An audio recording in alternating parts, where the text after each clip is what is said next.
doctora María Gabriela Lorenzo es farmacéutica, egresada de la Facultad de Farmacia y Bioquímica de la Universidad de Buenos Aires, doctora de la UBA, especialista en educación química. Su tesis fue premiada por la facultad. Es investigadora independiente de la carrera del investigador científico de CONICET, categoría 1 del programa de incentivos del Ministerio de Educación de 2015. Es editora de la revista Educación en la Química, de la Asociación de Educadores en la Química de la República Argentina, y miembro de los consejos editoriales de revistas extranjeras. Se desempeña como profesora a cargo de la asignatura didáctica y epistemología de las ciencias de la salud de la carrera docente. Fue docente en el Departamento de Química Orgánica de la Facultad de Bioquímica de la Facultad de Farmacia y Bioquímica, de la UBA, durante más de 25 años. Ha dictado diferentes asignaturas de las carreras de grado y de posgrado universitario, así como extensa actividad en el dictado de talleres y cursos de formación y capacitación para profesores de diferentes niveles en el país y en el extranjero. Tiene amplia experiencia en actividades de capacitación docente y formación profesional. Fue invitada como docente en numerosas universidades nacionales y extranjeras, fundamentalmente en el área de su especialidad, la didáctica de las ciencias naturales. Ha dirigido diferentes proyectos de investigación y de extensión financiados por CONICET, la agencia y CONCYT del Ministerio de Educación y la Universidad de Buenos Aires, la Universidad Nacional de Mar del Plata y la Universidad Nacional de Misiones, a nivel nacional e internacional. Tiene amplia experiencia en dirección de proyectos de extensión en el marco del programa Ciencia entre Todos. Ha escrito numerosas publicaciones, entre artículos científicos en revistas nacionales e internacionales de amplia circulación, capítulos en libros, memorias y artículos de divulgación. En cuanto a la formación de recursos humanos, siempre en el campo de la didáctica de las ciencias, ha dirigido varias tesis de doctorado y maestría de distintas universidades argentinas y de la Universidad de Alcalá de Henares, así como becas de diversos organismos y niveles, UBA, PIC, CONICET y CIN. Ha desempeñado una amplia labor como evaluadora convocada por diferentes organismos nacionales y extranjeros, CONEAU, CONICET, CONICIT. Es directora del Centro de Investigación y Apoyo a la Educación Científica, CIAEC-UBA, y presidenta del Consorcio Nacional de Grupos de Investigación en Educación en Ciencias, CONGRIDEC, de la República Argentina. Es integrante del Consejo Superior del Instituto Superior de Libre Enseñanza de la UBA. Fue galardonada con los premios Investigación a la Mejor Tesis Doctoral de Educación Química en 2013, de su tesista doctora Andrea Ferrer, y a la trayectoria en Educación Química, área Ciencia de la Salud, ambos otorgados por la Asociación Química Argentina en 2015. Ha sido designada como representante por la Universidad de Buenos Aires ante la Cátedra UNESCO de Educación Científica para América Latina y el Caribe en el año 2016 y es miembro de la Red Latinoamericana de Didáctica de las Ciencias y de la European Science Education Research Association. Bien, escuchamos. Gracias, Sandra. No, Demasiado larga la presentación. Yo la escucho asombrada, digo, con razón estoy cansada. Porque bueno, eso es producto de que hace muchos años, ¿no? Que una viene como dedicándose a todo esto. Bueno, antes que nada quiero agradecerte, Sandra, por esta invitación, por haber pensado en mí, por haber organizado este congreso, por convocarnos, porque realmente estas jornadas son muy cercanas a mi corazón, porque yo aprendí mucho años atrás, cuando empezaron las jornadas. Era como un espacio que yo esperaba ansiosamente cada 2 años para escuchar las conferencias, para intercambiar con mis colegas. Así que me alegro mucho que sigan adelante en la Asociación Química con este esfuerzo, porque sé lo que significa organizar esto. Así que bueno, felicitar a la organización que está saliendo todo impecable y bueno, por supuesto a todos los que vinieron a la charla. Voy a compartir entonces la presentación. No, pero así no, ¿no? ¿Ven todo o ven? Díganme si ven solo el PowerPoint o ven lo del costado también. En visión de presentador estamos viendo. Ah, no, entonces esta no la tengo que poner así. Vamos a poner así.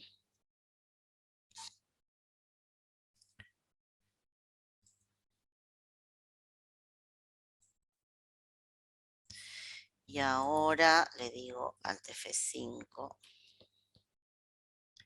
Ahora, ¿cómo ven? Ahora lo vemos bien. Ustedes bien. ven la diapositiva 1, ¿no? Digamos, Sí, bueno, sí. perfecto. Bueno, entonces vamos a empezar con esta charla que le decía a Sandra, la fui preparando, la tenía, siempre que la miro le agrego, le pongo, la modifico, porque realmente cuando Sandra me propuso un espacio por una charla, pensé sobre qué hablar, ¿no? Sobre qué cuestiones que sean de actualidad. Y uno de los problemas que surgió de todas las actividades que nosotros hicimos durante la pandemia y en los cursos que estuvimos dando, es que, bueno, uno va aprendiendo demasiadas cosas, pero hay algo que siempre terminamos haciendo los docentes con nuestros alumnos y es que nosotros pensamos actividades para que los alumnos hagan. Y entonces, ¿cómo afectó todo este conocimiento, todas estas circunstancias que tuvimos en estos 2 últimos años a la hora de pensar las actividades? Quiero decir, es lo mismo, puedo usar las mismas actividades virtualmente o a través del Zoom que las que usábamos antes de la pandemia, y ahora que terminó la pandemia, ¿tenemos que volver todo para atrás? ¿Cómo seguimos adelante con toda esta cuestión? Y acá hay una palabra que también tiene como un contenido especial, que es esto de expandir la enseñanza. Bueno, y algo de eso les quiero contar y charlar. Bueno, decíamos, antes estábamos acostumbrados a la presencialidad y de repente hubo una situación de emergencia sanitaria que parece que la fuimos superando más o menos, pero supongamos que sí, que nos obligó a cambiar de la noche a la mañana y como pudimos, ¿no? En el texto de Ignacio Pozo, La educación está desnuda, que él hace como una analogía con el cuento del emperador, del traje del emperador, nos dimos cuenta que las cosas no estaban bien, pero no fue producto de la pandemia, sino que en realidad ya antes de la pandemia había circunstancias y había ciertos problemas con la práctica educativa, que lo que hizo la pandemia fue como agrandar eso, ¿no? Poner una lupa sobre esos problemas que eran preexistentes y que, bueno, se hicieron súper evidentes durante ese proceso. Y ahora, ¿qué, no? Esto que les planteaba, ¿cómo vamos a seguir adelante? ¿Vamos a volver a comer a todo antes, a sabiendas de que no estaba bien? ¿Cómo incorporamos la tecnología a nuestra práctica hoy en día? ¿No? ¿Cómo pensamos las actividades? Y esto, si uno se pone a revisar la cuestión de los medios, la cuestión de las tecnologías, nos damos cuenta que hay muchos trabajos y muchas discusiones de diferentes autores, especialistas en comunicación, que ya venían advirtiendo sobre estos cambios, ¿no? No específicamente en la agenda educativa, pero sí en la agenda social y cultural, que nos van diciendo que estas tecnologías han cambiado nuestra forma de vivir. Y bueno, y a las pruebas me remito, acá estamos todos, cada uno en su cuadrado. Pero también tenemos que usar el móvil para el banco, para pagar, el QR para el menú del restaurante, el QR del boarding pass si uno tiene que viajar. O sea, todo pasa por la tecnología, ¿no? Entonces, y esto ya no es nuevo, esto viene de antes. Entonces, lo que nos plantea este mundo de ahora, ¿no? Esta nueva década, es pensar en cómo nos adaptamos, ¿no? Las viejas generaciones a estos nuevos mundos. Y cómo hacemos que estos alumnos que son centennials, ya los millennials ya son los docentes en este momento, ¿no? Entonces los centennials tienen una relación diferente, pero no solo con la tecnología, tienen un mundo diferente entre ellos, con los docentes, con el mundo que les rodea. Entonces, ¿cómo podemos adaptar esas viejas tecnologías, eso que nosotros teníamos preparado desde siempre, a este nuevo espíritu de la época, ¿no? Y entonces, algunos consejos es, bueno, tener en cuenta que uno siempre va a estar interactuando con alguna interfaz. Entonces, ¿cómo vamos a hacer que esta interfaz nos permita atravesarla? Ustedes saben que nosotros, por más que tengamos acceso a Internet, acá estamos pensando siempre en un mundo feliz, que todos tenemos acceso a Internet. Ahora, ustedes saben bien que no todos vemos la misma Internet, porque ustedes saben que Facebook, Google, todo lo arman a nuestra medida, aunque nosotros no sepamos o no le pidamos específicamente a Google que nos busque algunas cosas sí y otras no, ¿no? Estos algoritmos, estos big data seleccionan y vivimos en esa burbuja. Entonces, ¿cómo hacemos desde lo educativo para romper ese filtro burbuja, para ampliarlo, para que nos enteremos de cosas que automáticamente por el algoritmo, si no, no nos enteraríamos? Quiero decir, a ninguno de nuestros alumnos, por más que vivan en Internet, en TikTok, en Instagram, les va a llegar algún mensaje de la nueva tabla periódica, no sé qué, porque no está dentro de su algoritmo de búsqueda, ¿no? Entonces, nosotros desde lo educativo tenemos que poder construir esa nueva audiencia, ¿no? Porque ahora podemos estar conectados en cualquier lugar, como estamos ahora nosotros, y también en cualquier tiempo.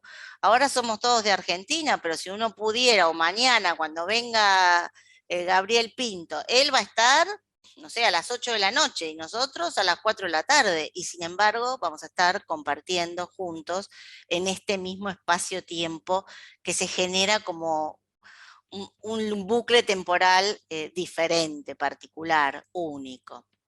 Entonces, las necesidades no cambiaron demasiado, ¿no? Siempre tenemos como que armar actividades que sean interesantes, que los alumnos aprendan, cosas de toda la vida, pero sí tenemos nuevos productos para poder comunicarle a nuestros estudiantes esos contenidos que nosotros queremos hacer.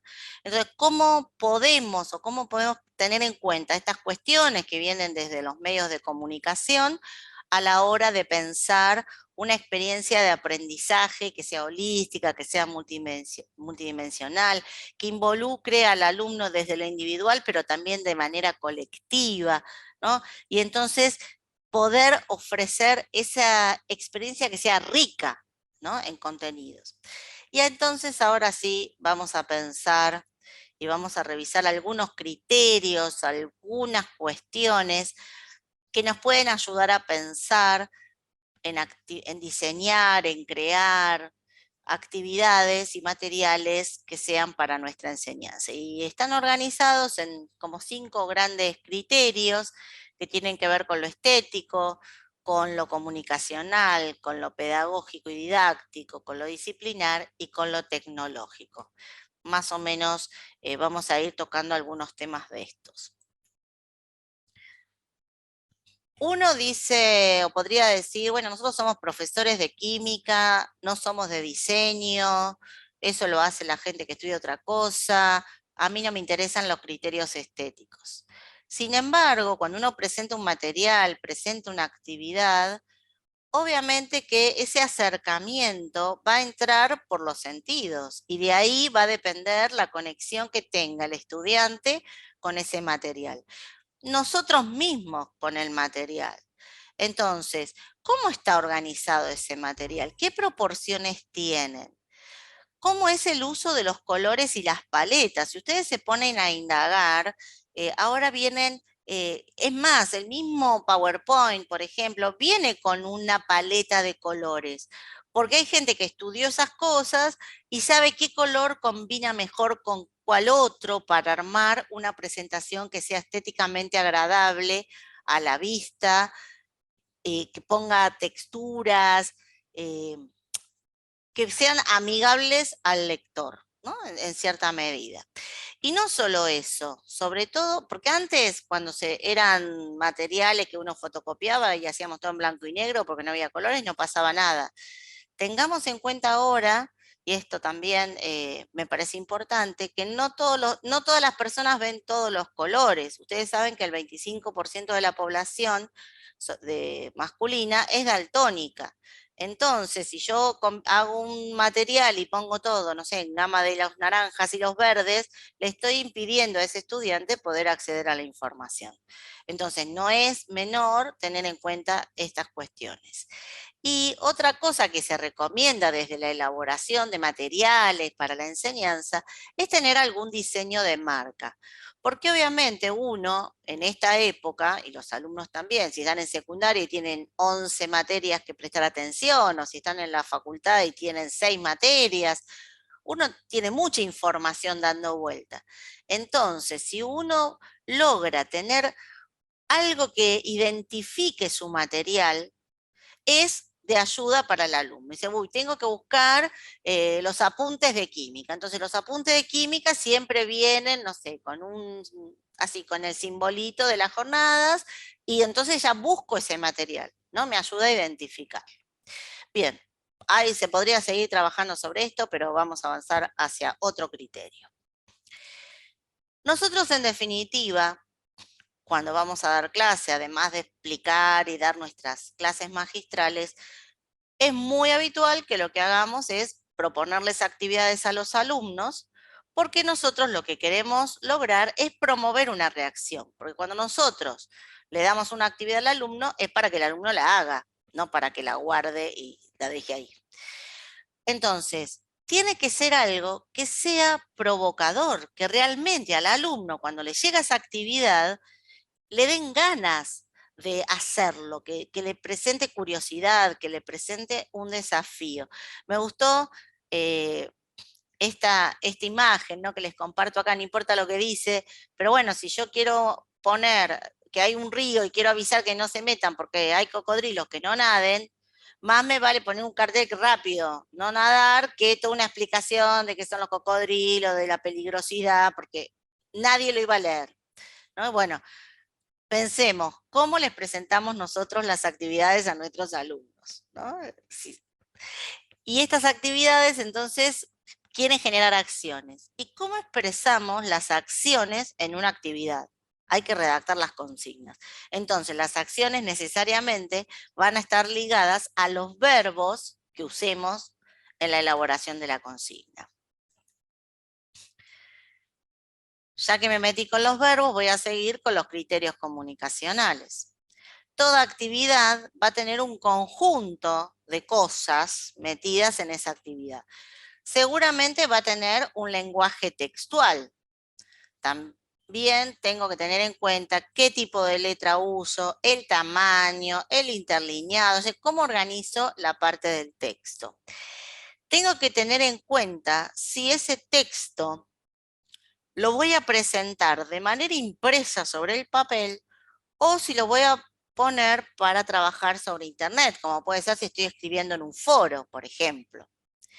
Hay estudios actualmente que indican que ha cambiado el patrón de lectura, o a lo mejor que el patrón de lectura es diferente si uno lee en papel que si uno lee en pantalla, ¿no? Y eso se llama el patrón de lectura y se hace con unos estudios de eye tracking, ¿no?, que van viendo dónde mira el ojo cuando lee.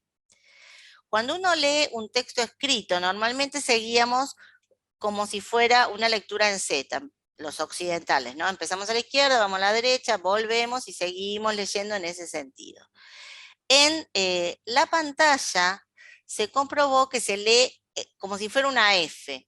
Empiezo que me fijo hasta el fondo, pero después cada vez se va haciendo más cortito porque a medida que voy leyendo voy scrolleando la página y voy hacia abajo. Esto quiere decir que si yo estoy pensando en un material que va a ser escrito y lo voy a presentar en papel, puedo usar una alineación justificada. Ahora, fíjense ustedes que por defecto, cuando uno escribe algo en un foro, en un campus, en un blog, viene con alineación izquierda, porque ya se sabe que uno va por el lado izquierdo leyendo hacia abajo. Son como pequeños detalles.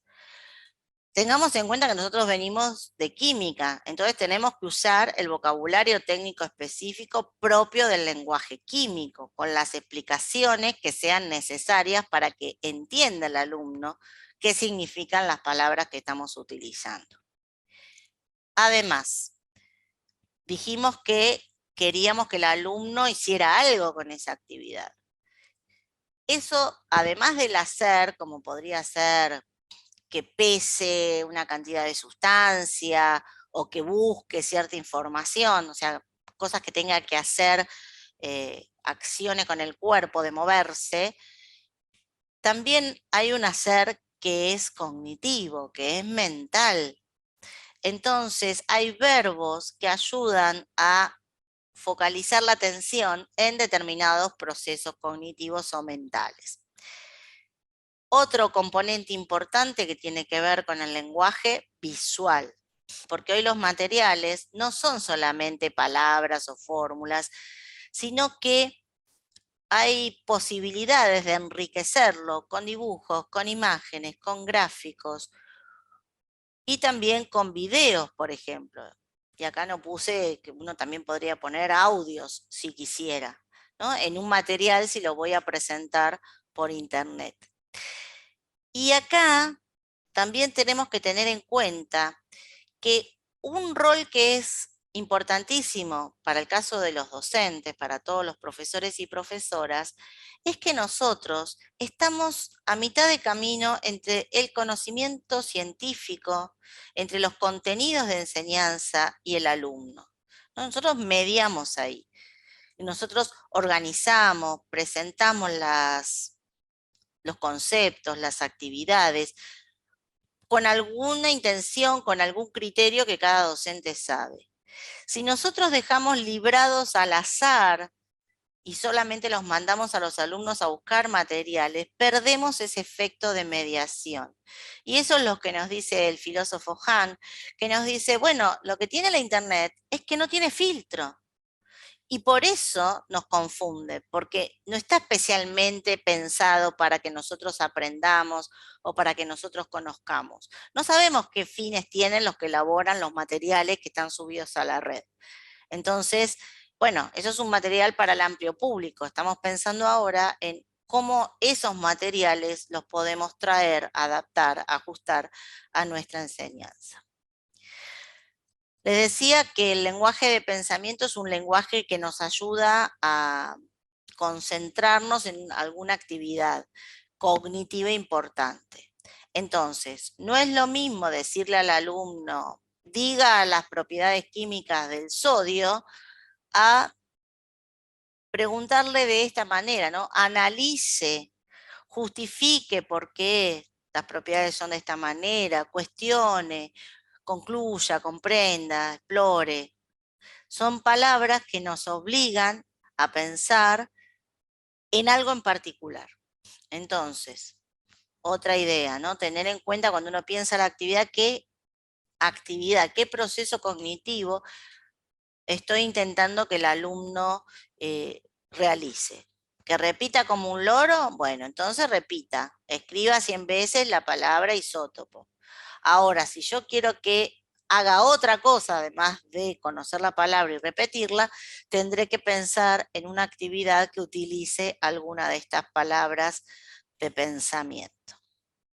Estas palabras de pensamiento, estos verbos que nos piden que hagamos cosas mentales, ¿no? Que pongamos en juego nuestras habilidades cognitivas, ya lo había comentado Bloom a mitad de los años 50 del siglo pasado, donde se daba cuenta que los verbos, todos daban o hacían referencia a alguna habilidad cognitiva, pero que no todos eran igualmente fáciles o igualmente difíciles.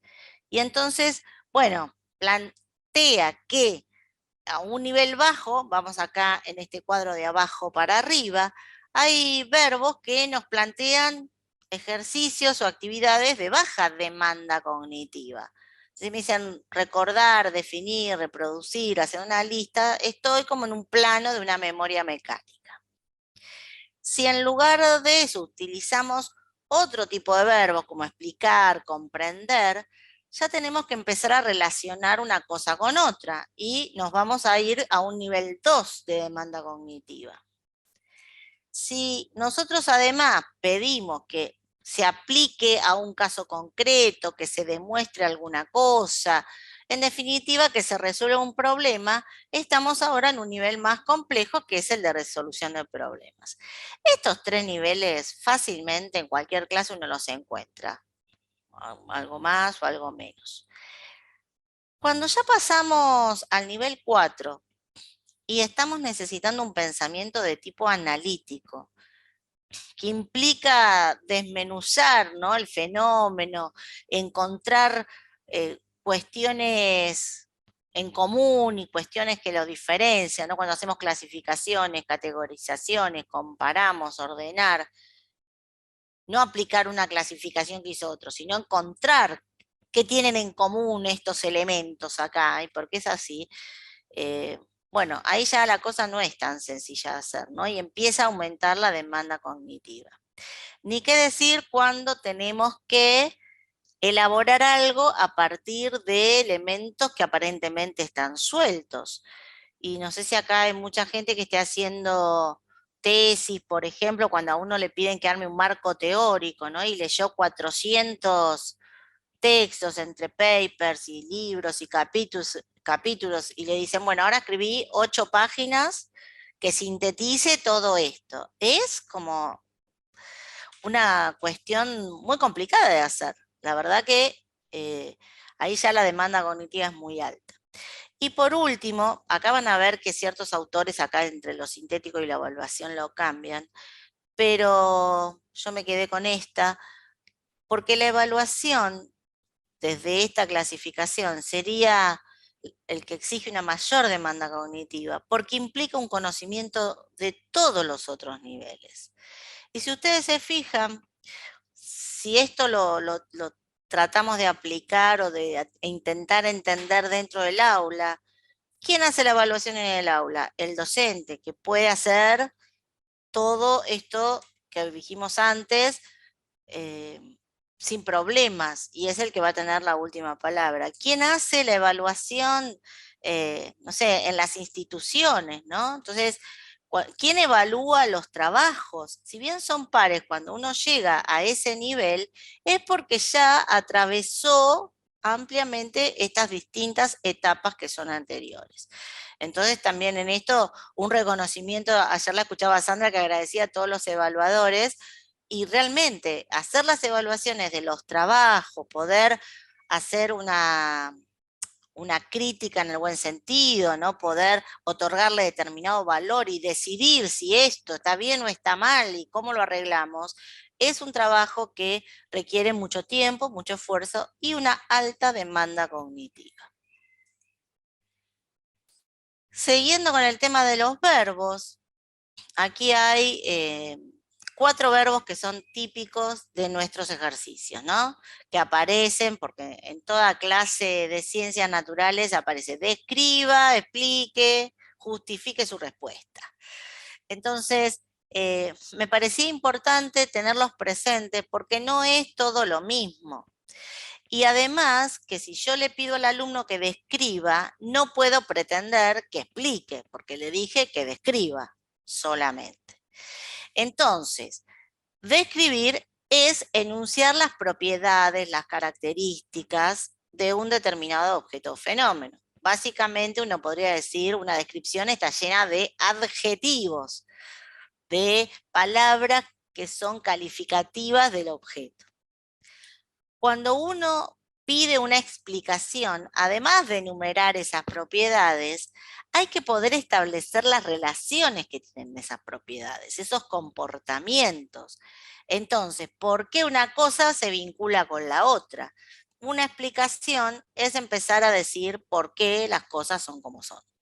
No solamente decir cómo son grandes, no sé, Platero es pequeño, peludo, suave, sino que además ahora tengo que decir por qué es así. Y después aparecen otros 2 verbos. Uno que venimos usando desde tiempos inmemoriales, que es justifique su respuesta, y el que se puso de moda en los últimos tiempos, el de argumentar, porque tiene que ver con esto de toda la corriente de investigación en didáctica de la ciencia sobre el uso de la argumentación en el aula. Es lo mismo argumentar que justificar. Y bueno, parece ser que no es lo mismo, y no sé si lo sabemos usar o lo tenemos tan claro a la hora de pensar en un ejercicio.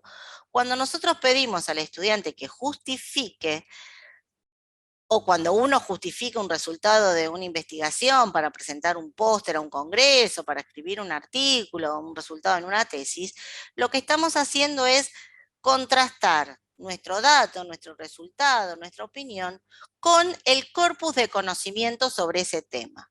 Entonces, no es solo mi opinión o mi dato, sino que yo voy diciendo, me da igual que lo que dice la bibliografía, distinto, parecido, más o menos. En cambio, cuando hablo de argumentar, la contrastación y los argumentos que esgrimo, las razones que voy enunciando en mi discurso, tienen que ver con un valor de convencer al destinatario. Entonces, si soy docente, estoy pensando en escribir algo que convenza a los alumnos para resolver el ejercicio. Si estoy haciendo un resumen para un congreso, estoy escribiendo algo que convenza al evaluador de que me acepte el trabajo porque es bueno. Entonces, en un mismo texto pueden aparecer descripciones, explicaciones, justificaciones y argumentaciones, entre otras cosas que también pueden aparecer. Pero también esto tengamos en cuenta cómo armamos la actividad para nuestros estudiantes, en qué nivel estamos pidiendo para después evaluar, obviamente, en consecuencia, ¿no? Y poder trabajar en ese sentido. Vamos con los criterios pedagógicos y los didácticos, todo aquello que tiene que ver con la enseñanza, con el aprendizaje, con los contextos. Yo ya sé si estoy dando química para los que están estudiando medicina, o estoy dando química en una carrera de ingeniería química, si estoy dando química en un cuarto año de secundaria, o estoy dando química en formación de profesores. A lo mejor la química es la misma, teóricamente, pero bueno, el contexto es diferente, los propósitos de enseñanza van a ser otros y los objetivos de aprendizaje seguramente también. Y eso va a depender claramente de las características de los destinatarios. ¿Quiénes son nuestros alumnos y alumnas? Siempre que yo elabore un material, el material no es para mí. Pienso en una actividad, no es una actividad que la voy a hacer yo, es una actividad que la hace alguien más. Presento una actividad que la voy a subir a internet. Bueno, ¿quién la va a mirar? No puedo dejar de pensar en el otro, la otra, el que va a acceder a esos materiales. Y en esto hay algo que se relaciona bastante, por lo menos desde mi punto de vista, con lo que veíamos recién de Bloom, que está pensado como, bueno, ¿qué demanda cognitiva tiene tal cosa? Que son los niveles de comprensión que propuso David Perkins en su famoso libro La Escuela Inteligente, y que se toma, ¿no?, en todos estos programas de enseñanza para la comprensión, que tuvo una época aquí en Argentina que se utilizó muchísimo. Es un autor que lo recomiendo, David Perkins, si lo quieran leer, la verdad que es muy interesante.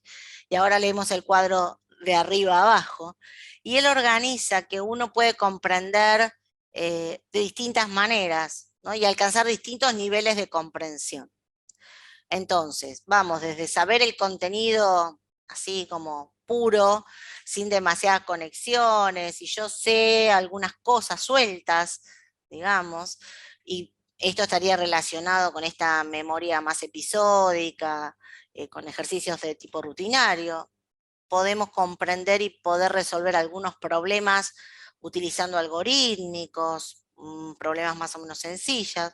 Podemos lograr un nivel que tiene cierto grado de fundamentación, que entendemos por qué las cosas son así, desde dónde vienen, desde qué marcos teóricos se proponen esas explicaciones. Entonces decimos que alcanzamos un nivel epistémico. Y el último nivel, y el más complejo, es alcanzar lo que para Perkins es un nivel de comprensión de investigación, donde uno puede debatir, ¿no?, proponer hipótesis, discutir, proponer nuevos conocimientos, traer cosas a lo que se está debatiendo que no están en el enunciado inicial, ¿no? Entonces, en este caso, vamos de arriba abajo con la complejidad o la riqueza, si prefieren, de los niveles de comprensión. Y esto es para pensar, mi actividad en qué nivel, a qué nivel estoy apuntando, ¿no? Y eso es lo que queremos como meter detrás de todo esto. Bien. Y algo que a mí me parece que es fundamental y que a veces a los que hacemos educación en ciencias se nos olvida y nos quedamos mucho con lo pedagógico, con lo didáctico y nos olvidamos de los contenidos. Nosotros vamos a dar nuestra clase de química, química general, química inorgánica, química orgánica. Bueno, ¿qué vamos a dar? ¿Cuáles son nuestros contenidos? ¿Cómo? ¿Cuáles? ¿No? Los tengo que seleccionar, los tengo que ordenar. ¿Y desde qué marco teórico, epistemológico yo creo que es lo mejor para enseñar esos contenidos? Ustedes saben que hay diferentes perspectivas y acercamientos a la enseñanza, ¿no? Tengo una enseñanza más tradicional, tengo una enseñanza más constructivista, más racionalista, más empirista. Yo podría elegir diferentes enfoques para enseñar mi asignatura. ¿Soy consciente de que estoy enseñando desde algún enfoque en particular? Esas son las cuestiones que me debería preguntar. Y por supuesto, además, ¿cómo incluimos a las prácticas experimentales del laboratorio en nuestra propuesta de enseñanza de la química? Con respecto a los contenidos, acá les presento dos clasificaciones brevemente, una que ya es muy clásica, la de core y colaboradores, ¿no? En conceptuales, procedimentales y actitudinales, que nos permite organizar ese corpus de conocimiento de nuestra asignatura como en tres grandes grupos. Contenido no es lo mismo que conocimiento. Contenido no es ese recorte que yo hago de cosas que quiero enseñar. Y en particular, marcar que hay que tener en cuenta cuando pienso en los contenidos procedimentales, aquellos que denominamos intelectuales, porque tienen que ver con esto de razonamiento, analizar, comparar, que hay que hacerlo y es un saber hacer, es un procedimiento. Y también nosotros tenemos otros procedimientos que son los que en general logramos en el laboratorio, que los llamamos sensoriomotores. Pesar, reconocer un precipitado, ver un desprendimiento de burbujas, medir una temperatura, son cosas que tenemos que aprender a hacerlas, porque nadie sabe, no diferencia si el sólido se disolvió o si precipitó. ¿No? Eso uno aprende a mirar, el famoso color pardo cuando uno está haciendo la marcha de cationes y da el precipitado pardo. Bueno, hay que aprender a reconocer eso con el cuerpo, con los ojos, con la vista, con el tacto. Y antes usábamos mucho la nariz, ahora ya tenemos ese defecto los químicos y ahora ya sabemos que mejor no meter la nariz en ciertos solventes.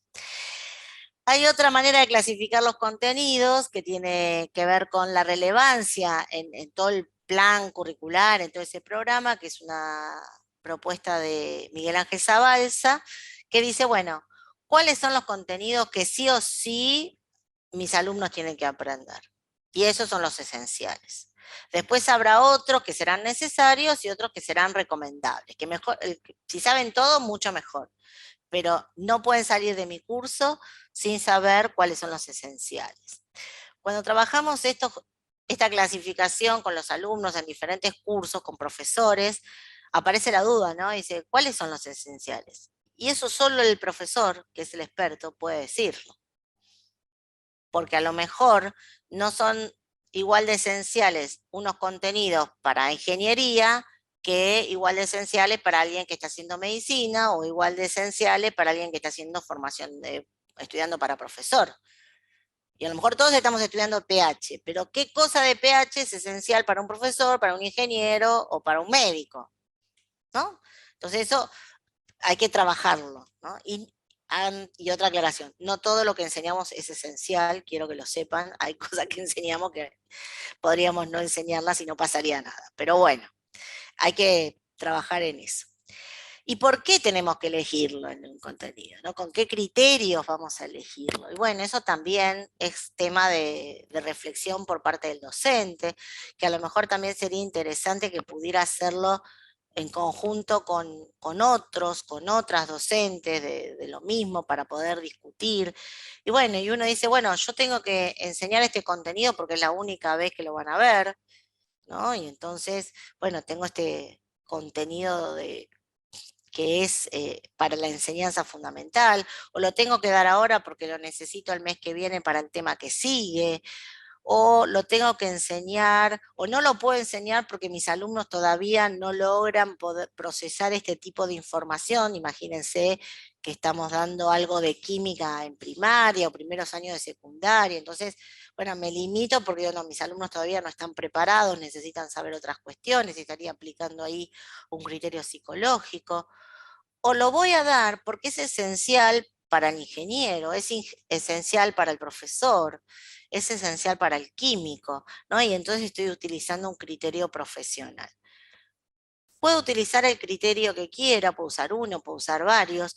El tema es que tengamos en claro por qué elegimos esos contenidos. Y uno podría decir, bueno, pero yo no los elijo porque están en el plan y yo tengo que dar todo esto, pero eso es cierto, pero también es cierto que tenemos cierto grado de flexibilidad y uno sabe a qué cosas le pone el acento cuando da sus clases, cuando las planifica, y qué cosas las deja como menos profundas.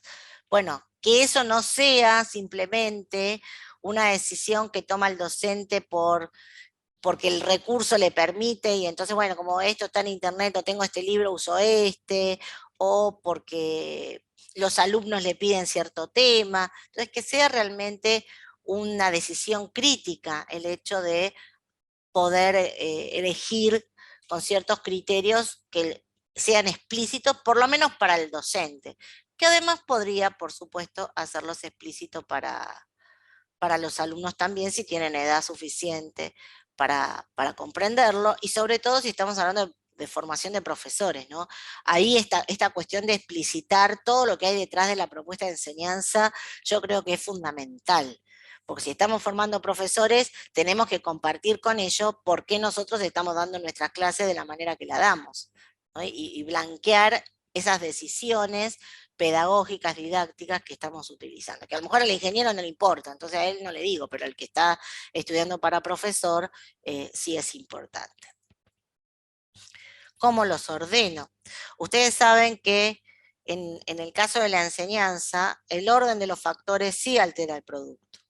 Entonces, ¿cuál es la mejor manera de presentar mis contenidos? Están las propuestas de clase invertida, donde yo le doy primero todo al alumno y después vienen y me hacen preguntas. Y eso está muy bien y sirve para un montón de cosas.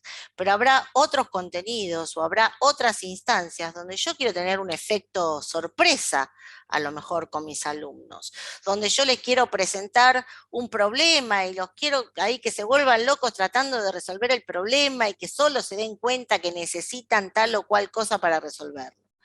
Entonces ahí lo organizo diferente, no le doy todo el material para que lean antes, se los doy para que lo lean después. Esas son las decisiones que los docentes tenemos que pensar a la hora de planificar un material, ¿no? Cómo vamos a hacer esa secuencia, ese orden de presentación de los contenidos. Podemos ir de lo que es familiar para el alumno y llevarlo a lo desconocido, de lo que es algo más general y más global y llevarlo a un nivel de mayor detalle, de algo que es muy concreto y lo puedo tocar a algo que sea más abstracto. Estos son como ejemplos típicos de órdenes posibles para organizar los contenidos, ¿no? Para hacer esa secuencia. En definitiva, y siguiendo Subel, siempre tenemos que ir desde lo que ya está dado e ir hacia lo nuevo. Sin embargo, por más que yo tenga todo súper bien organizado, no debemos dejar de tener en cuenta estos criterios que me parecen que son importantes. Por un lado, ser flexibles en nuestra propuesta. No, la flexibilidad, porque como ya hemos comprobado experimentalmente, empíricamente, pasan cosas y uno se tiene que adaptar y salir al paso como pueda. El otro tema es tener en cuenta el interés del alumno. No estoy diciendo que yo voy a organizar toda mi asignatura en función de lo que quieren los alumnos, porque yo igual tengo que explicar los contenidos de mi materia, pero sí buscarle la vuelta, mostrar a partir de ejemplos que puedan resultar interesantes para ellos, que despierten la curiosidad, la motivación y por supuesto atender a la necesidad formativa. Y esto no es menor, porque vuelvo a todos los escenarios donde aparece química, Y no es la misma química que necesita el que va a ser profesor de química, del ingeniero químico, o del médico, o el bioquímico, o el farmacéutico, o o el biotecnólogo, o el alumno de secundaria, ¿no? Entonces, hay una necesidad formativa que es diferente. La química no es una sola. Eso a mí me dijeron una vez en la facultad, me dijo una profesora. La química es una sola y hay una única manera de enseñarla. Bueno, afortunadamente me parece que esa frase no es verdad. Bueno, y ahora vamos a pensar un poco esto que veníamos como tocando medio de costado, que tiene que ver con los criterios tecnológicos. Varias aclaraciones. La tecnología no solamente son las TIC, como una primer gran definición. Y nosotros los químicos lo sabemos perfectamente, porque si usamos una balanza, si usamos un Erlenmeyer, si usamos un termómetro, eso también es tecnología. Digo porque están todos los amantes de las TICs y lo único que hablamos es de software y hardware. Pero en la química usamos muchos recursos tecnológicos. Pero bueno, pensando en las actividades, hay algunos criterios que tengo que tener en cuenta porque ¿cómo van a acceder mis estudiantes a ese material? ¿No? ¿Desde qué dispositivos? ¿Cómo van a hacer las interfaces desde que se van a comunicar, a través que se van a presentar o comunicar para interactuar mis estudiantes con el material? Y entonces hay algunos criterios que los materiales, si los voy a subir a internet, si los voy a subir a un campus, si los voy a compartir por mail, por WhatsApp, voy a armar un TikTok, no sé lo que voy a hacer, pero si voy a utilizar las redes, y ahí sí me quedo con lo de la comunicación, los materiales y las actividades que propongan esos materiales tienen que reunir algunos, o mejor dicho, todos estos criterios que aparecen acá. Tienen que ser accesibles, ¿no? Durante la pandemia, por ejemplo, se vio mucho, sobre todo en el nivel superior o de posgrado, que los docentes compartían los materiales que eran fotocopias de libros, escaneadas, ¿vieron esas fotocopias viejas, todas subrayadas, en PDFs para ser leídos? A lo mejor si yo tengo una computadora con una pantalla grande que lo puedo descargar y lo puedo ver, o tengo una impresora en mi casa y lo puedo imprimir, ese material en PDF antiguo puede servir. Ahora, si mis alumnos están accediendo al material desde un teléfono celular o de una tablet, ese PDF pantoso no sirve. Entonces, tiene que ser un material accesible. Además, si estamos usando las redes, podría incluir algún audio explicativo. Vieron que ahora hay programitas que leen los textos, leen lo que está escrito. Entonces, si a lo mejor tengo alumnos con problemas visuales, a lo mejor ayudaría a incluir podcast o lecturas de material, ¿no?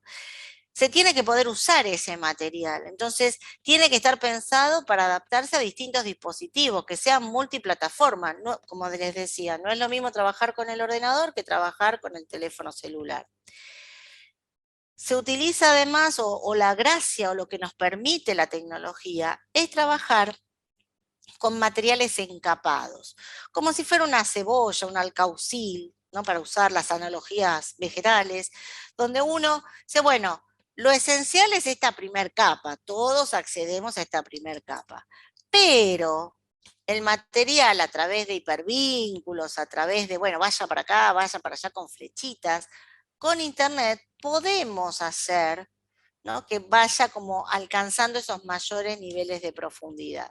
Dicho de otra manera, podemos utilizar la clasificación de esa balsa de los contenidos esenciales, necesarios y recomendables para ir ofreciendo distintas capas de cosas, ¿no? Para poder hacer. Y acá vuelvo a esto de la expansibilidad. Antiguamente, y no hace tantos años, la práctica educativa ocurría fundamentalmente adentro del aula. Y el aula era un salón con puerta, que entraba el docente, cerraba la puerta y ahí adentro era todo el mundo. el docente era el que sabía todo lo que había que saber y los alumnos los que iban a aprender lo que sabía el docente. Aunque uno está tentado a seguir en ese modelo, porque en ese modelo nos criamos nosotros, aprendimos así, y porque ese modelo tiene siglos de tradición y ha demostrado ser bastante funcional, digamos la verdad, todos aprendimos así y acá estamos en el Congreso del Agua, no nos fue mal. El tema es que a lo mejor no es igual de accesible para todos. Nosotros pudimos llegar hasta la universidad, hacer una carrera de profesor y estar hoy aquí, pero a lo mejor éramos menos en aquel momento los que podíamos hacer eso. Entonces, ese modelo de estar encerrados en un aula y ya no corre más. ¿Por qué? Porque el mundo está afuera e interactúa y los alumnos viven en ese mundo. Entonces, nosotros no podemos no dejar entrar ese mundo al aula. ¿No? Hay que aumentar lo que se llama ahora el aula sin muro, el aula sin paredes. Y en una charla que di hace poco, decía, bueno, y siempre a mí me decían, había profesores, profesoras que me decían orgullosos que al entrar al aula les decían a sus alumnos, dejen los celulares en esta cajita, ¿no? Y era en realidad, yo iba para criticar eso, y salta una profesora y decía, yo era la que hacía eso, yo era la que hacía eso, ¿no? Como un mea culpa, porque hasta el 2019 el celular era obra del demonio y después, gracias a que había celulares, sobrevivimos los 2 años siguientes. Entonces, ¿qué hacemos ahora? ¿Volvemos a la canastita en el aula o vemos cómo usar el teléfono celular y los otros recursos para la enseñanza? Eso estoy diciendo, no para otras cosas que no tengan nada que ver con la materia, pero convengamos que es difícil para nosotros pensar actividades o cómo engancho yo una actividad donde el celular sirva para algo, ¿no? Entonces que mis alumnos tengan que ir al celular, pero para hacer algo de química. Y bueno, ese es nuestro desafío. Y entonces, ¿qué puedo hacer? Bueno, puedo poner links y algo que venimos trabajando nosotros bastante. Un ejemplo nada más. En lugar de darles el PDF con el artículo, te doy el link de la revista. Entonces, anda a buscar el artículo a esta revista. Entonces, como vas y decís, ah, mirá, en este número de la revista también hay otros artículos. Y vieron que la revista dice, otros autores han leído estas cosas. Me lo amplía. Entonces, porque si yo te doy el PDF fotocopiado, vos te quedaste ahí. Ahora, si yo te mando la revista, hay otro montón. Lo mismo con YouTube, te lo embebo, tenés que ver este videíto. Bueno, listo, veo este videíto. Pero si yo en vez de este videíto te lo paso y anda a YouTube a verlo, bueno, ahí también se te abre otra ventana de posibilidades. Me decían algunos profes, bueno, pero si uno va a estar navegando con todo lo que encuentra, también es cierto, ¿no? Tampoco hay que irse por las ramas, pero para eso es lo que les decía de la mediación. Nosotros somos los profesores, los que estamos mediando entre toda la oferta, todas las oportunidades que da la red y lo que nosotros pensamos que es lo mejor para nuestros alumnos. Y ahí vamos a estar nosotros haciendo de buffer, una metáfora que puedo usar en esta charla y no en otras, porque todos ustedes me entienden. Y la propuesta que está así como top en este último momento son las propuestas de un argentino que vive en España y que se llama Carlos Escolari y que él habla de narrativa transmedia, lo que es el storytelling. Él dice que, tomando los trabajos de Henry Jenkins, que son gente de teoría de la comunicación, que nosotros aprendemos a través de los relatos, de los cuentos, ¿no? De los cuentos de nuestra infancia, donde introducción, nudo, desenlace. Pasa algo, nos presentan un problema, hay un conflicto y se resuelve. Y así aprendemos desde chiquitos. Y entonces él lo que propone es, ¿por qué no pensamos en propuestas de enseñanza que realmente usen esa narrativa? ¿No? Que estén presentados de manera narrativa, por un lado. Y por el otro lado, ¿qué es esto de transmedia?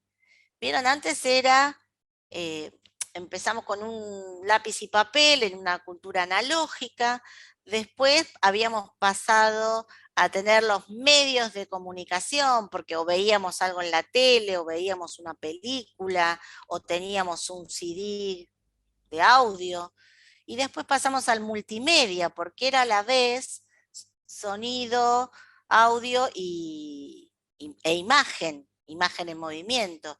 Y ahora dice Carlos Escolari, esto ya superó, ahora yo tengo algo que es transmedia, porque combino todo lo que me ofrece Internet con todo lo que está afuera. Y entonces, en este concepto, los alumnos son consumidores de información, pero también pueden ser productores, porque ellos pueden crear sus videos, pueden crear audios, ¿no? Y se establece esta expansión de recursos y de posibilidades.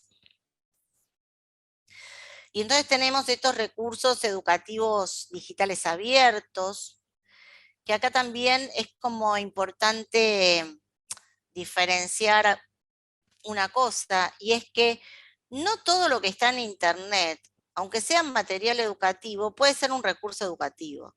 Transformar algo que está dando vueltas por ahí en un recurso también es una potestad del docente, porque yo tomo ese material y lo transformo en algo orientado a la acción educativa, con una intención para que el alumno aprenda algo. Y ahí voy a hablar de recurso educativo propiamente dicho.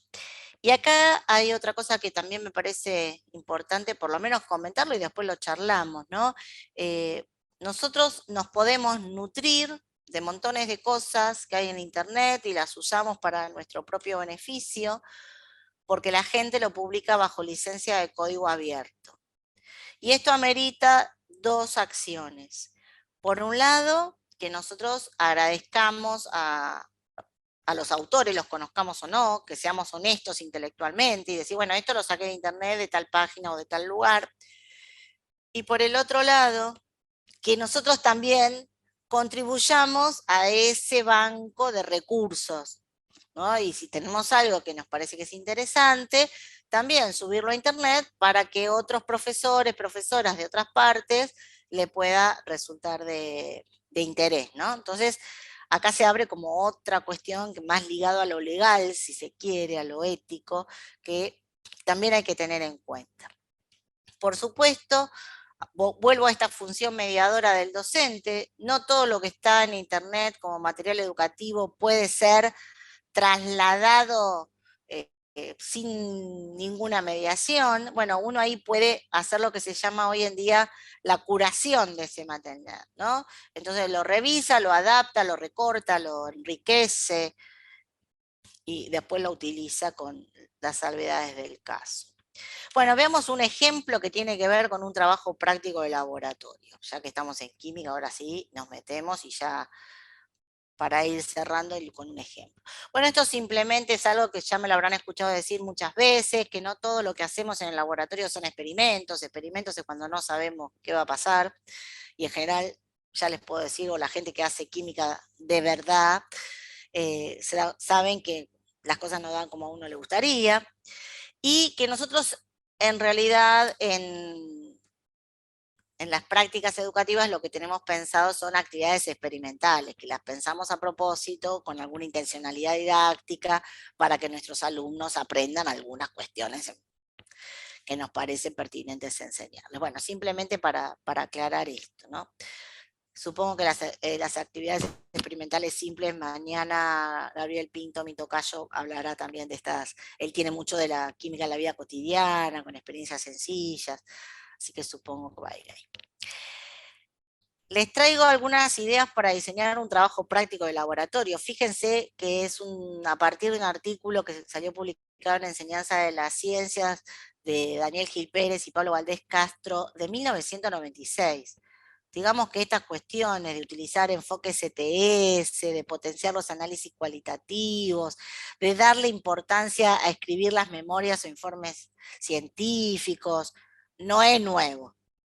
Lo que pasa que, bueno, si bien todos decimos qué lindo esto, a la hora de llevar esto a la práctica a veces cuesta trabajo por cuestiones de tiempo, por cuestiones de no haber seleccionado bien, ¿no?, los contenidos, de tener, a lo mejor los problemas vienen de un poquito más atrás.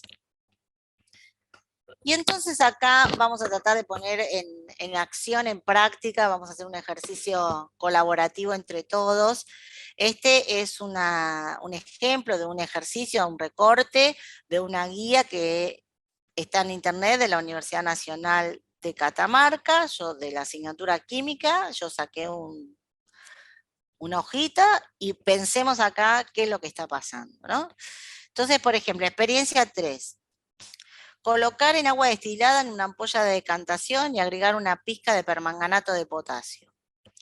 S puntito, F puntito, C puntito. Supongo que acá, que son todos profesores de química, todo el mundo sabe lo que es S, F y C. Ahora, el alumno, sabemos que sabe, aclaro que no estaba tampoco en otra parte de la guía que era S, que era F y que era C.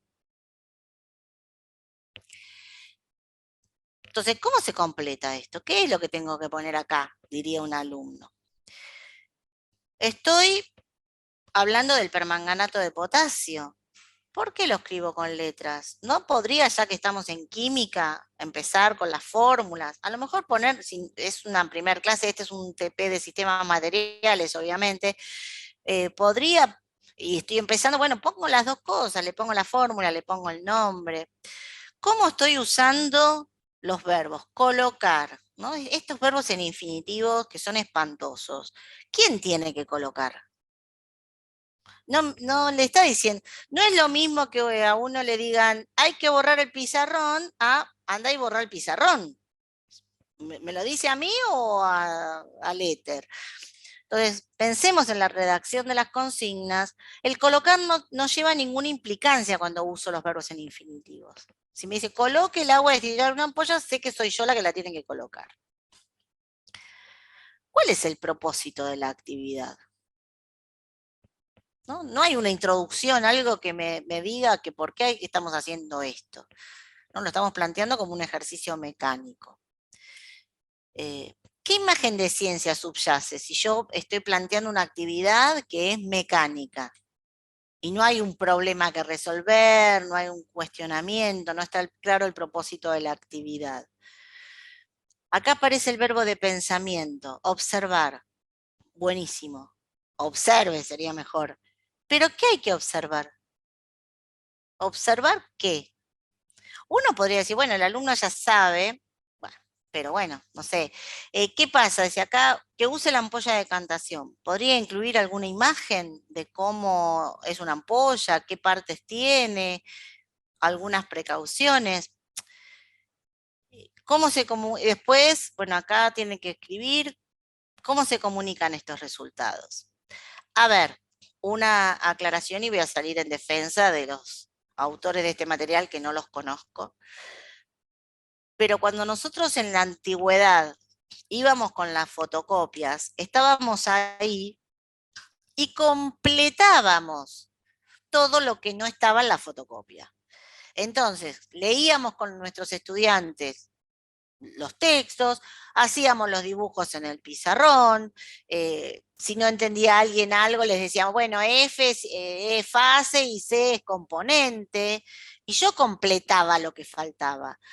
Pero ahora, si lo estoy subiendo a internet y el alumno lo va a tener que leer solo a lo mejor, tengo que encontrar la manera de que toda la información que sea necesaria esté en la actividad que estoy proponiendo, ¿sí? Entonces, bueno, y acá volvemos a esto del diseño estético, si se entiende, si uno podría mejorar esa presentación, cómo podría enriquecer esta actividad con alguna otra cosa que se les ocurra, de mandarlos a buscar, pedir dibujos, esquemas, ¿no? Cómo expandir la actividad, cómo a lo mejor que el alumno tenga que sacar una foto con su celular y compartirla en un foro y que todos veamos y no sé, la decantación del permanganato salió igual para todo el mundo. O sea, ¿cómo podemos trabajar aplicando todas esas cuestiones más teóricas que les dije antes? No sé cómo voy de tiempo, pues ya me perdí. Esta es una propuesta de Ono de Ion que habla de los trabajos prácticos abiertos. que también me parece importante que tengamos en cuenta al pensar en los laboratorios, ¿no?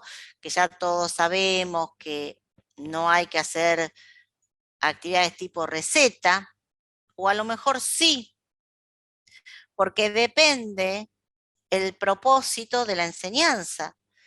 Porque si yo estoy enseñando un procedimiento que el alumno necesita para su ejercicio profesional, no sé, que utilice la pipeta para un análisis clínico, y bueno, la tiene que hacer tantas veces como sea necesario para que la aprenda a utilizar, ¿no?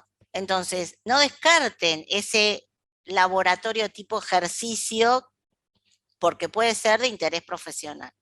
Pero hablando de problemas, podemos plantear problemas que sean resueltos para aprender nuevas habilidades de investigación, ¿no? En esto yo le planteo un problema que ya está, y la otra, y le pido al alumno que lo solucione el problema, y lo más difícil de todos es organizar la parte práctica pidiéndole al alumno o a los alumnos que ellos planteen los problemas.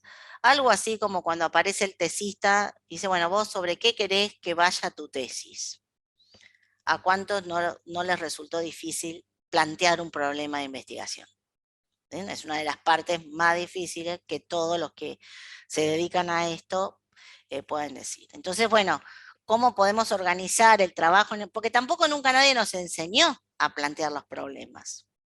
Entonces, bueno, ir desde resolver el problema hasta plantear un nuevo problema tutorizado, guiado, acompañado por los docentes. Y ya para terminar, porque seguro me van a echar, hablando de expandir la actividad, nosotros estamos desarrollando un modelo que lo queremos mucho, está publicado por el doctor Ido Llaga, este modelo del laboratorio extendido. Porque esto la pandemia nos llevó a esto, ¿no? A decir, bueno, no todo lo experimental o no todo lo empírico se tiene que hacer en un laboratorio de azulejos con mesadas. Hay otras cuestiones que tienen que ver con lo experimental en química y en otras ciencias naturales. Entonces, este modelo contempla diferentes aproximaciones a lo experimental, ¿no? Desde el uso de simulaciones, si se quiere, a el uso de, bueno, como el corazón o la estrella de este modelo, que son los laboratorios remotos, es decir, laboratorios de verdad que están instalados y puestos en alguna parte y que uno los opera remotamente.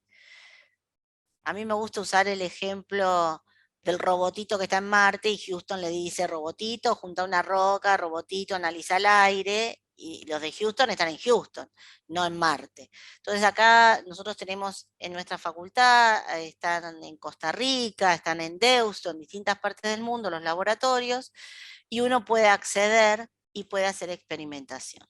Pero también podemos hacer experimentación en casa con cosas sencillas, ¿no? En esto que decíamos, las actividades experimentales simples, y que la actividad sea sencilla o simple, no significa que el análisis, la interpretación, la justificación del fenómeno que está ocurriendo en esa situación experimental sea tan sencilla. Y si no, bueno, le preguntan a Pinto mañana, que tiene algunos ejemplos que son terribles. Entonces, bueno, en este modelo, pensar en esto, ¿no? Hablamos de aulas expandidas, de actividades expandidas, pero también pensemos en expandir el laboratorio, que el laboratorio también se integre y se enriquezca con todas las posibilidades que nos brinda el mundo moderno si no se corta internet, como pasa a veces. Pero bueno. Y para cerrar, me gusta siempre terminar con esta frase de Carles Moneré y Nacho Pozo, que dice que más allá de todas las incertidumbres y relativismos de la sociedad posmoderna, si educamos es porque creemos que hay conocimientos, valores y en suma unas competencias más deseables que otras. Si nosotros no creyéramos que un mundo mejor es posible, no tendría sentido preocuparnos por estas cuestiones. Así que les agradezco mucho. No sé si cumplí el tiempo, si no, y les pido disculpas por las desprolijidades, pero bueno, muchas gracias. Excelente, Acá Gabriela. están los datos, bueno, y después quedan, así que se pueden conectar con nosotros cuando quieran. Sí, me están preguntando, ya preguntaron en el chat dónde quedará la conferencia, así que después la grabaremos, por ahí edito el pedazo del el salto técnico. Sí, por favor. El salto tecnológico voy a tratar de editarlo, así que de Sí, continuo. claro. Excelente, no, la verdad que un montón de cosas para pensar también, ¿no? Para reflexionar. Me quedé pensando si tal vez esta profesora que te dijo la química es una sola y es una forma de enseñar, eso de una forma de enseñar, creo que esos cuestionarios así de imperativos donde dice colocar, hacer, poner, surgen, me parece que de esa época, ¿no? De donde se creía que había una única forma de decir las cosas. Y esto también que vos Exacto. decías del laboratorio, también hay otro laboratorio ahora, que surgió ahora, pero que tenemos que tenerlo en cuenta, ¿no? Y de estas cosas que yo, Claro, y sí, sí, no, sí, decí. no, que yo digo que a veces No, el mayor cambio por ahí hay que hacerlo en uno mismo, ¿no? Es esa reflexión fuerte y profunda que hay que hacer para animarse a trabajar de otra manera, a incorporar otras cosas, no sé, otro paradigma. sí, totalmente, coincido con vos y lo que sí, si me permiten, como un consejo, es no se les ocurra cambiar todo junto, ¿no? Siempre los cambios ir como probando pequeñas cosas, porque si no, convengamos que poder incorporar todas estas posibilidades que tenemos ahora es muy interesante, pero también lleva tiempo, hay que planificarlo y recomiendo también si uno tiene posibilidad de trabajar con alguien más, sería interesante que pudiera hacerlo. Veo manos levantadas. Sí. Tenemos manos levantadas, no miré la prioridad, algo que a mí me pasa, porque yo me engancho con quien habla, entonces no sé quién levantó primero. Había visto dos manos, ahora veo una sola. Ahora, capaz que una era aplauso, porque hoy me pasó, leí la palabra y era aplauso. Así que uno era aplauso, y Enrique, te esperábamos, Enrique. Gracias, Dina. Esperábamos tus comentarios, por favor. Bueno, Sandra, ya estoy hartando, ¿no? No, por favor, no, de ninguna En todas manera. las charlas me tengo que meter. No, no, de ninguna Está manera. muy bien, está Está muy muy bien. bien. Excelente. No, bueno, Gabriela, te felicito, me encantó tu charla, realmente. Sos una Muchas docente gracias. de alma, no me cabe ninguna duda. Te lo dice un viejo profesor de química, sos una docente, los chicos dirían de Gracias. la PM, realmente. Yo anoté algunas cositas que no estoy, sé que estamos bastante, me parece, Sandrita, medio cortos con el Sí, tiempo. estamos medio Entonces, jugados, pero no bueno, importa. pero me encantó esa diferencia que hiciste entre argumentar y justificar. ¿Cómo pusiste en primer término la epistemología para la cuestión de cómo elegir el contenido? Nos tenemos que hacer un planteo epistemológico de cómo elegimos los contenidos y ordenar esos contenidos, ¿no? En base a cómo los elegimos. Pero yo voy a una frase que vos dijiste que a mí me impactó, porque yo trato de transmitirle a mis alumnos del profesorado de química eso. Y vos dijiste, los alumnos son consumidores y productores de información. Qué lindo eso, qué lindo, qué lindo. Y ahí entré a pensar en nuestros alumnos. ¿Todos nuestros alumnos tienen la misma inteligencia?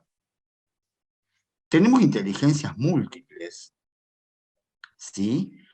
Estas inteligencias múltiples que vos nombraste las taxonomías de Bloom, de David Perkins, de Zabalza, incluso, ¿no es cierto? Vos nombraste esta cuestión, y Vygotsky, Gardner, podemos llegar a un montón de actores, porque no son autores, son actores actuales, ¿no es cierto? Entonces me gustaría tener un poquito tu opinión sobre eso, ¿no? ¿Cómo organizamos toda esta cuestión de la información para nuestros alumnos, pensando que no todos los alumnos tienen la misma inteligencia o el mismo tipo de inteligencia, ¿no? como lo llama Gardner. Sí, sí, sí, totalmente. A mí lo que me gusta de Gardner, más que su modelo de las inteligencias múltiples, es su concepto de puertas de entrada al conocimiento, ¿no? Este concepto de decir, bueno, pensando, él parte de la base de la teoría de las inteligencias múltiples y dice, bueno, hay gente que prefiere escuchar porque tiene como una inteligencia auditiva, hay otros que prefieren trabajar en la interacción porque tienen una inteligencia interpersonal. Bueno, y él como que propone lo de las puertas de entrada al conocimiento. Todos los docentes sabemos que si nosotros, además de explicar, escribimos o tenemos un PowerPoint, el alumno tiene que escribir, si somos redundantes, tenemos que ser redundantes. La enseñanza es una actividad redundante. Sabemos que siempre hay una pérdida de información. De todo lo que uno dice, a la otra persona le llega un 20%. Entonces, ¿yo qué hago? Repito, modulo, escribo. Entonces, ahora que tengo la posibilidad, ¿no? Y estoy haciendo otros materiales, bueno, puedo proponer trabajos en grupo para los que les gusta más trabajar, que todos hagan todo de todas maneras, ¿no? Porque todos tenemos que aprender a leer, a escuchar, a trabajar solos y a trabajar en equipo. Pero bueno, puedo proponer trabajos en grupo, puedo proponer foros, como decía Sandra, llevar discusiones a los foros para que de paso aprendan a escribir, a leer y a comunicar sus ideas. Puedo poner un podcast, eso yo los descubrí, no sé si este año o el año pasado. Hay gente que sube podcasts explicativos de cosas o de historia de la química, hay algunos muy interesantes. Entonces, bueno, para el que le gusta escuchar, puedo agregar un video para los que les gusta más la imagen, puedo llevar a una lectura a lo mejor de una noticia, de un problema regional, dependiendo de dónde estén cada uno de ustedes. No sé, le voy a robar la idea a Sibel Arduran cuando estuvo en la REC, allá hace un par de años, que trajo justo una contaminación en la zona próxima a Trelew, de que estaba el lago y se había puesto rosa, ¿no? Por un problema de los sulfitos. Y entonces, bueno, traer un problema local para analizarlo, no quedarnos con esto, ¿no? Colocar en un Erlenmeyer tanto de permanganato y vea qué pasa, es FC. Podemos enriquecer la actividad. Entonces, y por supuesto, todos estos autores que vos mencionaste nos da pistas para pensar y repensar nuestras actividades. Yo traté de traerles un muestrario de cosas, pero con cada una podríamos discutir horas o semanas, mucho tiempo. Gracias, Enrique, por tu pregunta y tu análisis. No, hiciste un resumen perfecto, porque nos trajiste pedagogía, didáctica y metodología en una charla de 1 hora y media. Eso es genial. Y respecto de esto de la regionalización, bueno, Gaby, vos no sé si estuviste esta mañana, pero lo charlamos con Sandra, qué importante es tomar los problemas regionales a través de un trabajo de un grupo de muchachos que presentaron un trabajo esta mañana, que me pareció genial, ¿no? Cómo traer a nuestro lugar problemas ambientales o lo que fuese, y que la química no sea una cuestión que te tienen que enseñar la tabla periódica, que tenés que estudiar de memoria y que tenés que estudiarte las reacciones y que los óxidos y que los hidróxidos. ¿Qué aplicación tiene todo eso? Yo creo que eso es lo importante y lo que tenemos que transmitirle a los alumnos, ¿no? Tal cual. Vos Sí. sabés, Gaby, que nosotros tenemos una experiencia en la nivelación.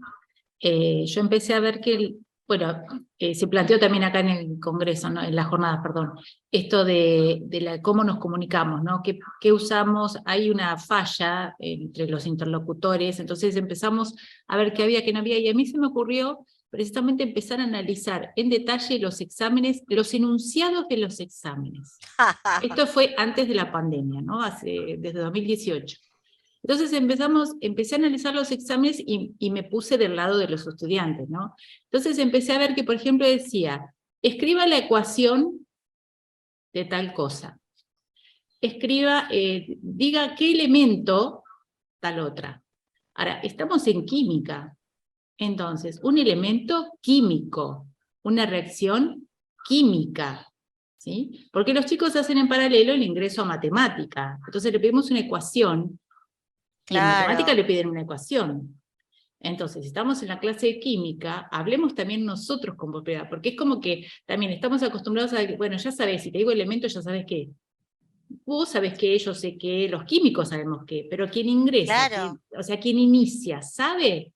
Y vos sabés que en la primera nomás revisión, tuvimos un 20% más de aprobados, solo por corregir El cómo escribir enunciado. el enunciado. Por escribir bien el enunciado. Sin lucirlo, solo escribirlo de otra manera. Por eso No, que... totalmente. Bueno, me alegro, te felicito que hayas hecho esa actividad, porque no cuesta demasiado hacerla, no es complicado, pero es como un primer gran paso, ¿no? Cuando uno empieza a anotar los verbos que está utilizando y cómo le pide la información, y a lo mejor uno dice, bueno, diga el elemento, y la persona, no sé, te dice sodio, y vos le corregís, incompleto, no puso nada, no puso el símbolo. Y si no Sí. decía que ponga el símbolo, Claro. ¿no? O sea, poder escribir la consigna de manera que el alumno le quede claro. Esto es como otro concepto que viene de la teoría de la comunicación, sobre la comunicación clara. Claro. Bueno, Yo tengo un destinatario y tiene que entender lo que le estoy diciendo. Claro, una de las cosas que se planteó es, había docentes que decían, la ecuación química es completa con los estados de agregación. Y había otro que decía, no, si yo le digo la ecuación química, y por ahí no pone los estados de agregación. Entonces había que aclarar que había puntaje a los estados de agregación. Claro. O sea, algo tan, o sea, por ahí, por eso yo siempre digo, no son grandes cambios los que hay que hacer, simplemente tratar de ver, por eso me encantó realmente tu charla y el resumen estupendo que hiciste de todas estas cosas que hay que tener en consideración, porque realmente es magnífico poder, son realmente creo, o sea, un resumen perfecto, como dijo Enrique, impecable. Impecable, te felicito. Bueno, no sé si tanto, pero ojalá les sirva como un documento de trabajo para pensar, para reflexionar y ver de todas esas cosas que charlamos hoy, qué cosas sirven, ¿no? No sé, si escribo en Time New Roman 10 interlineado, pegoteado, que no se ve nada, digo, bueno, a nadie le va a dar ganas de leer ese texto, ¿no? Entonces, uno entiende que si en la época del material impreso para abaratar costos, entonces nosotros escribíamos todo amontonado, pero si hoy la gente lo va a leer en pantalla, los chicos lo ven en el celular, no es que lo van a imprimir. Entonces, bueno, tener en cuenta, este material va a ser para imprimir cierto diseño, uso color, no uso color, por un tema de abaratar costos. Pero si estoy pensando en un material que lo voy a subir a la red, puedo meterle video, puedo meterle colores, puedo escribir con letra grande, puedo poner espacio para contestar, puedo poner enlaces a otros lados. Entonces, bueno, ajustar eso, ¿no? Y no ponerle el link en el material impreso, que ahí puedo usar un QR a lo mejor para ampliar, y lo que esté impreso después lo encuentra en otro lado. Yo no metí los QRs, pero bueno, porque no me gusta, pero bueno, están a disposición, ahora es muy fácil, todos podemos tener QRs, y no poner ese PDF antiguo, porque si ustedes se fijan también, los PDF nuevos, si uno hace un PDF en la compu, y achica la pantalla o agranda la pantalla, el PDF se mueve. Vieron que ahora los textos, según como uno o tiene el teléfono así, lo pone así, el texto se acomoda para que lo vea mejor. El PDF escaneado de un libro de hace 20 años está rígido y es lo que es. Entonces, todos amamos leer libros, nosotros creo que compartimos ese amor.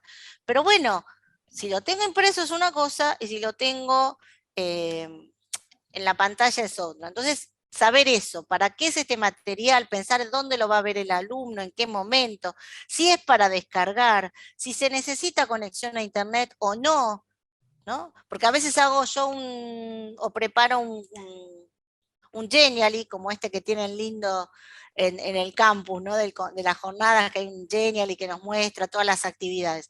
Eso es muy lindo para trabajarlo en pantalla, pero si yo lo quiero descargar para tener el material, para leerlo tranquilo en mi casa, sin datos, y bueno, y el Genially no se puede. al menos hasta donde la última vez que me fijé. Entonces, ¿para qué? ¿Cómo pienso yo que vamos a usar este material? Entonces, tengamos en cuenta esas cosas, simplemente. Por eso yo pongo Cecilia. el Genially Back está dentro del campus, que sí o sí necesitas conexión. Pero si no, yo soy defensorista, pero muy defensora del PowerPoint, porque lo tenés en cualquier momento y en cualquier lugar. Y tiene muchísimas cosas que puedes hacer, ¿no? O sea, animaciones, un montón de cosas. Sí, sí. Cecilia. Sí, buenas tardes. Buenas tardes. Yo quería traer como a colación esto que dijiste más temprano sobre los aspectos estéticos, porque es muy importante que tengamos en cuenta que nosotros hoy, con los materiales que generamos, estamos compitiendo contra muchas otras cosas. Y cuando digo competir, me refiero al hecho de que necesitamos un nivel atencional de los estudiantes puestos en el material que nosotros estamos generando, y a la vez ellos tienen en otras pantallas jueguitos, por ejemplo. Entonces también esto de hacer hincapié en algo que sea interactivo, que guste, que mantenga la atención y el enfoque en lo que queremos enseñar, me parece algo fundamental y que no se nos tiene que escapar. Tenés toda la razón, Cecilia, porque eso pasa, y a partir de lo que comentaste, me acordé, por ejemplo, así como otra cosa, en vez de hacer un PowerPoint de 1 hora, que lo grabo con audio y lo transformo en video y lo subo, ¿no? Que yo sería de esas que hablo y hablo, pero también aprendí que es mejor, en vez de hacer un PowerPoint de 1 hora, te haces 4 videitos de 10 minutos o de 15 minutos, que en definitiva es 1 hora también. Pero, sí, bueno, en este videito, este tema, en este videito, este otro tema. Porque todos sabemos que el nivel de tiempo, la atención, es muy baja en nuestros alumnos, en nosotros mismos. Si es una cosa interminable, la gente no lo ve, porque es muy largo. Entonces, ya sabiendo que no lo van a leer, ¿para qué lo hacemos? Entonces, tenemos que hacer materiales que nos podamos asegurar de que lo vean, ¿no? El otro Y día después, en una... una vez que... Sí, perdóname, Sandra, porque No, por la perdóname experiencia vos. Perdóname vos. para agregar una cosita más, porque lo importante es como atraparlos a los alumnos en esa red de conocimiento, porque ellos no saben si lo que está dentro del videíto les gusta o no les gusta, pero como no lo van a ver porque es muy largo, nunca se van a enterar. Si uno logra mostrarles, hacer como hace Netflix, que te muestra el pedacito de la película, ¿no? Te hacen el tráiler. Uno logra hacer esos trailers que son atrapantes y cortarlo justo en el momento decisivo que va a pasar algo, como para que uno tenga que ver el capítulo siguiente. Entonces, fíjense cómo hacen los de las plataformas de streaming que consiguen nuestra atención. Bueno, ahí podemos sacar como inspiración para ver cómo organizamos nosotros nuestras clases. El otro día participé también sola o están? No, están. ¿Escuchás? Hola. Hola, ¿escuchás? Uy, se cortó otra vez. Bueno, ya estamos en tiempo. ¿Están? ¿Me fui? Sí, estamos acá. ¿Escuchás? ¿Nos escuchás? ¿Escuchás? Sí, ahora sí. No, lo que te decía...